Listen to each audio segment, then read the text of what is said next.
Hello students, how are you.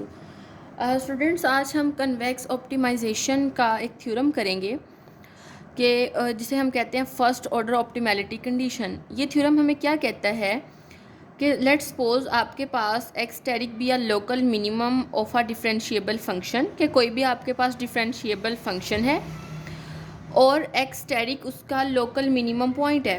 फिर क्या होगा कि अगर हम उस डिफरेंशिएबल फंक्शन का फर्स्ट डेरिवेटिव लें और उसमें उस पॉइंट को पुट करें तो वो इक्वल टू ज़ीरो हो जाएगा। या फिर इन अदर वर्ड्स हम इसको ये भी कह सकते हैं कि first order optimality condition says that for a smooth function, कि हमारे पास कोई भी स्मूथ फंक्शन है टू अचीव अ मिनिमम, कि आपके पास वो फंक्शन अचीव कर रहा है अपनी minimum value, then its gradient must be zero. तो अगर हम उसका ग्रेडियंट लें यानी कि ग्रेडियंट ऑफ एफ लें तो वो इक्वल टू ज़ीरो होगा, यानी कि उस पॉइंट पे। वैसे भी अगर आप थोड़ा सा कैलकुलस से रिकॉल करें तो हम कहीं जब फंक्शन हमें दिया होता था और हमें कहा जाता था कि आप इसका लोकल मिनिमम या लोकल मैक्सिमम पॉइंट फाइंड करें, तो हम फर्स्ट डेरिवेटिव लेते थे और वहाँ पे हमारे पास हमें ये नहीं पता होता था कि हमारे पास फंक्शन जो है वो डिफरेंशिएबल है या नहीं। अक्सर ये होता था कि हम फर्स्ट डेरिवेटिव ले रहे होते थे लेकिन हमारा फर्स्ट डेरिवेटिव किसी पॉइंट पे अनडिफाइन हो जाता था या वो एग्जिस्ट नहीं कर रहा होता था, तो हम उसको भी क्रिटिकल पॉइंट कह देते थे। लेकिन वो तो एक साइड टॉक है ना, कि हम उसको जस्ट आइडिया ले रहे हैं कि हम फर्स्ट डेरिवेटिव लेते थे और जो पॉइंट्स हमें आते थे वो हमारे क्रिटिकल पॉइंट्स होते थे या हमारा वहाँ से लोकल मैक्सिमम और मिनिमम वैल्यूज़ फाइंड होती थी।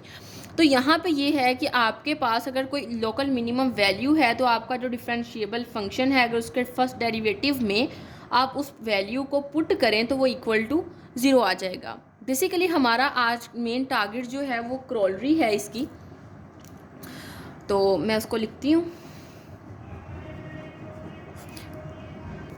जी। तो क्रॉलरी है कि let x static be a local minimum of a differentiable function subject to the linear equality constraints. Constraint हमारे पास ये है कि एक्स बिलोंग करता है किसी भी, हमारे पास कोई भी लाइक से मैट्रिसेस हैं किस तरह के A X is equal to B और वो इक्वल नहीं है एम्प्टी, मतलब ये वाला जो हमारे पास मैट्रिक्स आएगा वो एम्प्टी नहीं होगा, यानी कि उसके अलावा हमारे पास ज़ीरो के अलावा और भी इसमें वेक्टर्स होंगे।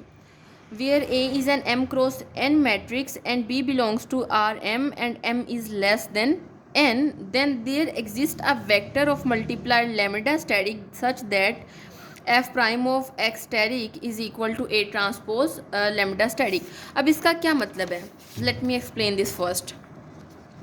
हमें ये कहता है कि आपके पास, अगर मैं इसका प्रूफ देखूं, फर्स्ट ऑफ ऑल मैं इसको समझाती हूँ कि इसकी स्टेटमेंट बेसिकली है क्या। हमें कहा गया है कि आपके पास एफ ऑफ एक्स जो है वो एक डिफरेंशिएबल फंक्शन है, ठीक है। और दूसरी चीज़ हमें कही गई है कि जो हमारे पास एक्स स्टेरिक है वो हमारे पास लोकल मिनिमम है। किसका? इस फंक्शन का। इस फंक्शन के लोकल मिनिमम होने का मतलब ये है कि जैसा कि हमने अपने थ्योरम में देखा कि फिर अगर हम उस फंक्शन का डेरिवेटिव लें और उसमें उस पॉइंट को पुट करें तो वो इक्वल टू ज़ीरो आ जाएगा, ठीक है। और तीसरी चीज़ हमें बताई गई है कि हमारा जो x है वो किसी ऐसे लीनियर कंस्ट्रेंट से बिलोंग करता है जो कि इस तरह का है कि x बिलोंग करता है Rn से such that ax is equal to b and that is not equal to 5, okay. And a हमारे पास क्या है, एक m क्रॉस n मैट्रिक्स है और m इस पे कंडीशन है कि m लेस देन n है। m लेस देन n होने का क्या मतलब है कि हमारे पास नंबर ऑफ रोज जो हैं वो लेस हैं नंबर ऑफ कॉलम से। यही बात ना कि m बाय n का मैट्रिक्स होने का ये मतलब होता है कि m रोज हैं और n कॉलम्स हैं। अगर m लेस है n से यानी कि नंबर ऑफ रोज जो हैं वो लेस देन है नंबर ऑफ कॉलम से। या फॉर एग्जांपल अगर मैं इस मैट्रिक्स को ही लिख दूँ तो ये कुछ इस तरह का मतलब होगा फिर 4 5 6 7 8 9 और 10, like this is a matrix of 2 cross 5 के नंबर ऑफ रोज जो हैं वो लेस देन आ गई हैं हमारे पास नंबर ऑफ कॉलम से, ओके। फिर वो कहता है कि आपके पास क्या होगा कि कोई भी हमारे पास मल्टीप्लायर या लैग्रांज मल्टीप्लायर आप कह सकते हैं इसको, कि vector of multiplier lambda static exist करेगा कि अगर आप एफ प्राइम जो है एक्स स्टेरिक करें तो वो किसी ए ट्रांसपोज लैम्डा स्टेरिक के इक्वल आ जाए। ठीक है, यानी पहले तो हमारे पास ये कंडीशन थी ना कि आपके पास जब भी हम फर्स्ट डेरिवेटिव लेते थे और उस पॉइंट को उसके अंदर पुट करते थे तो वो हमारे पास ज़ीरो के इक्वल आता है। लेकिन यहाँ पे ये कंडीशन है कि आपके पास मैट्रिसेस हैं। मैट्रिसेस कैसे हैं कि m/n का मैट्रिक्स है, लेकिन नंबर ऑफ़ रोज़ जो हैं वो कम है नंबर ऑफ़ कॉलम से, और अगर आप उसमें ये वैल्यू पुट करें तो वो किसी इक्वल आएगी जो आपके पास मैट्रिक्स है उसके ट्रांसपोज के, और वो किसी लैम्डा मल्टीप्लिसिटी के साथ मल्टीप्लाई हो जाएगा। ठीक है जी। तो अब यहाँ से आप एक चीज़ को समझने की कोशिश करें। देखें, हमारे पास बेसिकली अगर मैं लीनियर अलजेब्रा का कॉन्सेप्ट थोड़ा सा लूँ समझाने के लिए, नल स्पेस हमारे पास क्या है। आपके पास उन्होंने कोई मैट्रिक्स दी है, मैं अपना एग्जांपल जिस मैट्रिक्स की मैंने दी थी मैं उसी को लेती हूँ, लाइक 1 2 3 4 5 6 7 8 9 और 10। ठीक है, अगर हमने इसकी नल स्पेस फाइंड करनी हो तो आपको पता है हम इसको ये करते हैं, x इज़ इक्वल टू 0, यानी कि x फिर मेरे पास आ जाएगा x1 x2 x3 x4 x5, जितनी मतलब हमारे पास कॉलम्स में वेक्टर्स हैं, और ये इक्वल रख दूंगी मैं 0 0 0 0 एंड 0 के। ठीक है, या फिर यहाँ से मैं जब इसको इससे मल्टीप्लाई करूँगी तो हमारे पास आ जाएगा x1 + 2x2 + 3x3 + 4x4 + 5x5 is equal to 0 and 6x1 + 7x2 + 8x3 + 9x4 + 10x5 is equal to 0। इसका मतलब है यहाँ से चले मैंने इसको कर लिया एचेलॉन रिड्यूस रो एचेलॉन फॉर्म या एचेलॉन फॉर्म में कन्वर्ट भी कर लिया, तो उसके बावजूद भी मेरे पास क्या होगा कि x3 x4 और x5 जो हैं वो फ्री वेरिएबल्स रहेंगे। अंडरस्टैंड ना, कि देखिए आपके पास नल स्पेस का एक सोल्यूशन तो ज़ीरो वेक्टर है ना, zero vector is a solution. Zero vector जो है वो बिलोंग करता है ना नल स्पेस से। लेकिन इसके अलावा भी जब x3 x4 x5 लेट से x3 को मैंने t रखा, x4 को मैंने s रखा और x5 को मैंने z रख दिया, तो उसके अलावा हमारे पास यहाँ पे फ्री वेरिएबल्स आएंगे, यानी कि there are infinite number of solutions here. ठीक है, अब हम क्या करते हैं, यहाँ पे मैं कर लेती हूँ कि कंसिडर करते हैं कि कोई भी मैंने वेक्टर्स लिए, लेट से ui और i हमारे पास इक्वल है 1 2 के। ठीक है, यानी इसके ऊपर बार लगाने का मतलब होता है कि there are a lot of values between both of this numbers. ठीक है, और हम कहते हैं कि ये यू आई जो है ना ये फॉर्म करते हैं क्या, form a basis for null space of matrix A. ठीक है, यानी कि यहाँ पे भी मैंने जब कहा तो there are many vectors that satisfy this condition, तो हमारे पास हमने इसमें से कोई भी लेट्स से कि यू आई ले लिए, हम यहाँ पे तो वेक्टर्स की बात कर रहे हैं ना, हमने कोई भी यू आई वेक्टर्स जो हैं वो ले लिए हैं।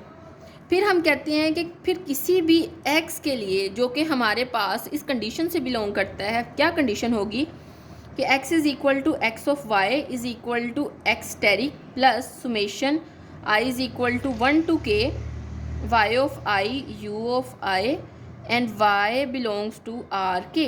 Now what it says? It says, देखिए आपने जब भी नल स्पेस का सोल्यूशन लिखना होता है तो आप क्या करते हैं कि आप एक तो उसका वो जो ज़ीरो वेक्टर है, देख मैं जैसे सोल्यूशन लिखती हूँ इसका, तो मैं एक तो अपना ज़ीरो वेक्टर लिखूँगी हमेशा। ठीक है, लेकिन उसके साथ में उसके अलावा जो वेक्टर्स आ रहे हैं मैं उसको भी तो मेंशन करूँगी ना। मतलब जाहिर है कि ज़ीरो वेक्टर तो उसका हमेशा सोल्यूशन होगा ही होगा, लेकिन उसके अलावा जो वेक्टर्स आ रहे हैं वो मेरे पास उसमें ऐड हो जाएंगे। तो वही चीज़ यहाँ पे है कि एक्स स्टेरिक तो उसका सोल्यूशन है, लेकिन उसके अलावा हमने ये you of I basis vectors उसके लिए हैं और हम उसको वाई के साथ मल्टीप्लाई कर रहे हैं, तो वो हमारे पास ये ओवरऑल उसका सोल्यूशन बन जाएगा। ठीक है, अब हम ये कहते हैं कि हमें पता है कि y इज़ इक्वल टू 0 जो है वो लोकल मिनिमम है फंक्शन का, is local minimum of function. किस तरह का फंक्शन कि phi of y is equal to f of x of y. तो ठीक है, ये हमारे पास अगर वाई 0 है तो वो उसका लोकल मिनिमम वैल्यू होगी उस फैक्टर की। और हमारे पास अब जो हमारा फर्स्ट थ्योरम है वो हमें क्या कहता है कि आपके पास कोई भी लोकल अगर मिनिमम वैल्यू है डिफरेंशिएबल फंक्शन की तो फंक्शन वहाँ पे ज़ीरो वैल्यू देगा। तो इसका यही मतलब हुआ ना कि अगर हमारे पास ये फाई ऑफ वाई जो फंक्शन है, फिर फाई ऑफ ज़ीरो जो है फाइव प्राइम ऑफ ज़ीरो वो ज़ीरो के इक्वल होगा by first order optimization property, sorry optimality condition, first order optimality condition. यानी कि आप इसको समझने की कोशिश करें कि आपके पास हमें कंडीशन ही ये दी गई है कि अगर कोई भी लोकल मिनिमम वैल्यू है ना, तो फंक्शन का अगर फर्स्ट डेरिवेटिव लेके उसमें वो पुट करेंगे तो वो ज़ीरो के इक्वल आएगा। और अगर हमारे पास फिर y equal to zero local minimum है तो फिर यही कंडीशन होगी ना कि फाई प्राइम ऑफ ज़ीरो जो है वो ज़ीरो देगा हमें उस पॉइंट पे। तो इसका क्या मतलब हुआ? दिस मीन्स दैट कि हमारे पास ये आएगा इक्वल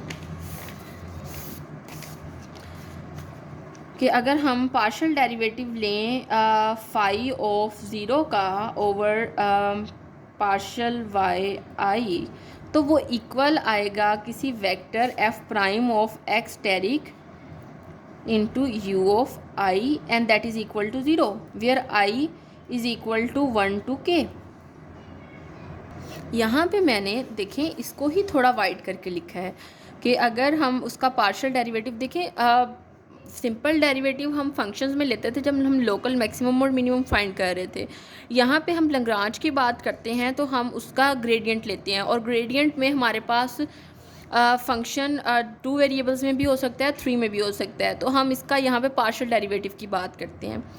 तो जब हमने पार्शियल डेरिवेटिव लिया तो हमारे पास वो किसी vector F prime of X asterisk into U of I is equal to zero हो गया। तो इसका तो यही मतलब हुआ ना कि हमारे पास ये कंडीशन सेटिस्फाई हो रही है कि अगर ये वेक्टर हमारे पास ज़ीरो के इक्वल है, यानी कि F prime of X asterisk जो है into U of I that is equal to zero. इसका क्या मतलब है कि F prime of X asterisk is equal to sum U of I, and U of I हमारे पास क्या कंडीशन होगी? जाहिर है कि हमारे पास ये बेसिस वेक्टर्स हैं, और बेसिस वेक्टर हमारे पास किसी मैट्रिक्स के हैं, तो ये कंडीशन हमारे पास ए ट्रांसपोज इंटू लेमिडा स्टेरिक के इक्वल हो जाएगी, और इस तरह से हमारा ये थ्योरम जो है वो प्रूव हो जाएगा।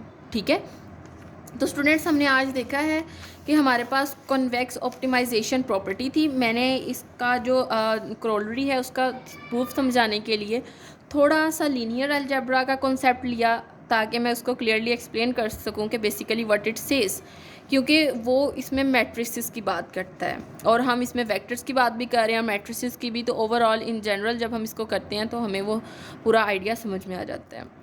तो थैंक यू सो मच।